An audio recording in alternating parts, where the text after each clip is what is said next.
사무엘상 27장 1절에서 우리 7절의 말씀을 우리 한 절씩 교독하겠습니다. 제가 먼저 읽겠습니다. 다윗이 그 마음에 생각하기를 내가 후일에는 사울의 손에 붙잡히리니 블레셋 사람들의 땅으로 피하여 들어가는 것이 좋으리로다. 사울이 이스라엘 온 영토 내에서 다시 나를 찾다가 단념하리니 내가 그의 손에서 벗어나리라 하고, 다윗이 일어나 함께 있는 사람 600명과 더불어 가드왕 마옥의 아들 아기스에게로 건너가니라. 다윗과 그의 사람들이 저마다 가족을 거느리고 가드에서 아기스와 동거하였는데, 다윗이 그의 두 아내 이스라엘 여자 아히노암과 나발의 아내였던 갈멜 여자 아비가일과 함께 하였더니, 다윗이 가드에 도망한 것을 어떤 사람이 사울에게 전하매 사울이 다시는 그를 수색하지 아니하니라. 다윗이 아기스에게 이르되 바라건대 내가 당신께 은혜를 입었다면 지방 성읍 가운데 한 곳을 내게 주어 내가 살게 하소서. 당신의 종이 어찌 당신과 함께 왕도에 살리이까 하니, 아기스가 그날에 시글락을 그에게 주었으므로 시글락이 오늘까지 유다 왕에게 속하니. 함께 읽습니다. 다윗이 블레셋 사람들의 지방에 산 날 수는 1년 4개월이었더라. 아멘. 우리가 함께 27장의 말씀을 오늘 묵상하는데요, 우리가 어제 25장의 말씀에서 아비가일의 지혜를 함께 보았죠. 자기 남편 나발의 실수를 만회하고 다윗의 마음을 움직인, 정말 마음을 다한 위로로 다윗의 마음을 움직인 아비가일은 다윗의 아내가 되었습니다. 그리고 이어지는 사무엘상 26장의 말씀은 다시 한번 다윗이 사울을 살려주는 이야기를 담고 있어요. 혹자는 이 26장의 말씀을 같은 사건을 두 가지의 관점으로 이야기하고 있다고 이야기합니다. 그만큼 이 둘의 이야기는 닮아 있습니다. 다윗은 사울을 죽일 수 있는 기회가 있었음에도 불구하고 사울을 살려줍니다. 그 이유는 간단하죠. 사울이 하나님께 기름 부음 받은 자였기 때문에, 자신이 결코 하나님보다 앞서갈 수 없다, 내 마음이 원통하고 내가 죽음의 위기 가운데 있지만 내가 하나님을 앞서갈 수 없다라는 그 마음에서, 그 겸손한 마음으로 사울을 살려줍니다. 한편 그렇게 사울을 살려주고 나서 오늘 말씀 27장의 첫머리는 심신이 지쳐버려 두려움에 사로잡힌 다윗의 상황을 보여주고 있어요. 원래 하나님이 일이 진행될 때는 구약 말씀 가운데 하나님의 영이 누구에게 임하여 라는 말씀으로 시작될 때가 많이 있습니다. 하나님의 영이 사무엘에게 임하여, 하나님의 영이 다윗에게 임하여, 하나님의 영이 모세에게 임하여, 이런 식으로 하나님의 영이 누구에게 임하였다라는 것은 하나님의 일들을 진행한다라는 뜻이 있어요. 그런데 오늘 말씀이 어떻게 시작하고 있습니까? 다윗이 그 마음에 생각하기를. 다윗의 마음 가운데 생각이 들어온 것, 이것은 다윗의 생각입니다. 그 말은 무엇입니까? 죄의 생각이었어요. 그 생각이 임하자 언젠가 내가 후일에는 반드시 사울에게 잡히리라, 붙잡히리라 라고 말해요. 걱정과 두려움 가운데 사로잡혀 있는 것이에요. 두 번의 기회에서 사울을 살려주었지만 다윗은 여전히 사울이 두렵습니다. 늘 긴장하고 있어야 됐어요. 생명의 위협을 받으면서 도망자로 살아온 세월이 수년입니다. 하지만 다윗은 사울이 기름 부으신 바 되었기에 그를 죽일 수 없었어요. 다시 말하면 하나님께서 살아계시기 때문에 내가 살아는 있지만, 내 목숨을 보존하지만, 마찬가지로 하나님께서 살아계시기에 사울을 죽일 수도 없는 거예요. 진퇴양난의 순간입니다. 이럴 수도 없고 저럴 수도 없는 상황이죠.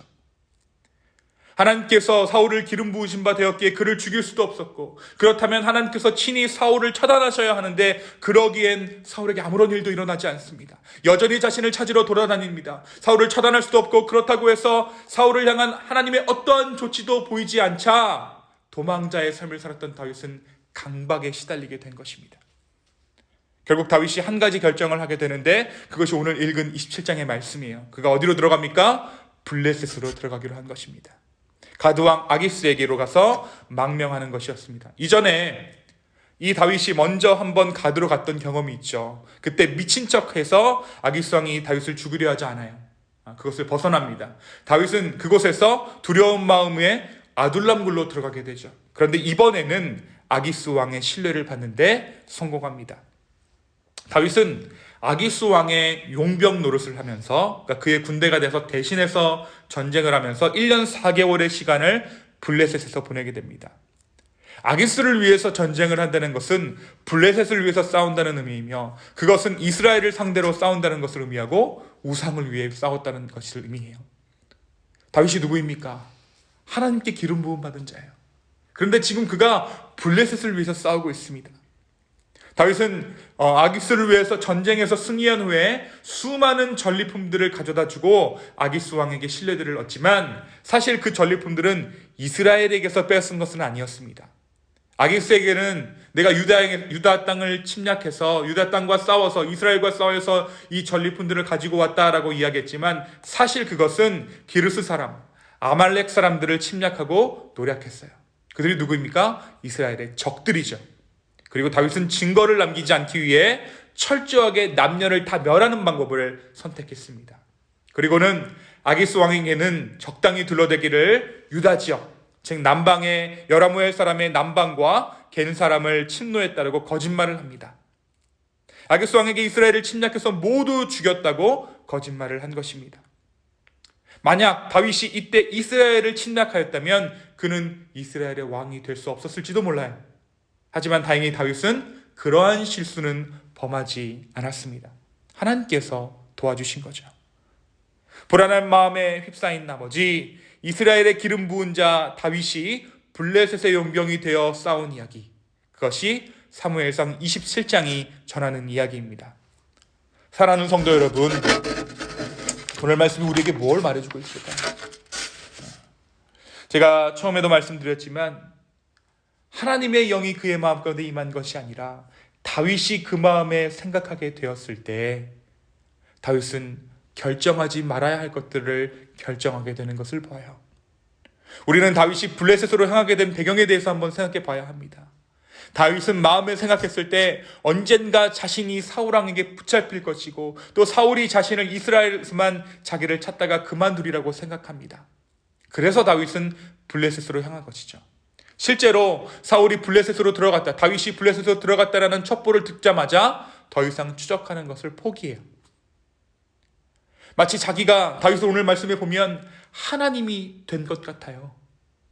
자기가 하나님이 된 것처럼 일이 어떻게 진행될 것인가를 미리 예상하고 먼저 걱정합니다. 그간에 하나님께서 베푸신 은혜의 뜨거움은 사라지고 차디찬 현실만이 눈앞에 보였던 것입니다. 그렇습니다. 우리 역시 어느 순간 베푸신 은혜가 한순간 사라지고 차디찬 현실만 보일 때가 있어요. 우리가 기도하고 이것도 하고 저것도 하고 금식도 해보고 정말 그 순간이 너무 좋잖아요. 근데 우리의 마음 가운데 원하는 것이 있죠. 근데 그것은 이루어지지 않아요. 나와 하나님과의 관계는 충만할지 모르겠지만 내 눈에 보이는 것은 여전한 현실이에요. 그래서 마음 가운데 어떤 마음이 들어오는가? 불안한 마음이 들어요. 그 불안한 마음이 들어오면 어떡합니까? 나름대로의 자구책과 나름대로의 해결책을 마련합니다. 내가 너무 교회에 집중했나? 내가 너무 하나님만 바라고 살았나? 이제 정신 차려야겠다. 그렇습니다. 우리가 죄인이라서 그래요. 죄인된 우리는 생각이 많아지면 부정적인 결론에 도달할 수밖에 없어요. 그것이 저와 여러분의 숙명입니다. 그렇다면 우리는 부정적인 생각의 고리를 끊어야 해요. 아무것도 일어나지 않은 일에 두려워하여 허공에다가 손을 휘두르듯이 혼자 싸우기를 반복하지만, 그러나 우리가 기도하며 주 앞에 나아갈 때 다시 우리로 하여금 현실이 무엇인가를 보여주는 것이 바로 우리 주님의 은혜입니다. 그것이 무엇입니까? 하나님의 품 가운데 우리가 있다라는 것이에요.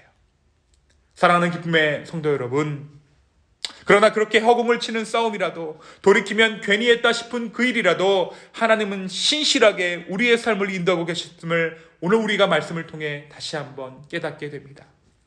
내가 수를 쓰고 나름대로의 해결책을 써서 간 그곳에서 하나님이 기다리고 계셨던 것이에요.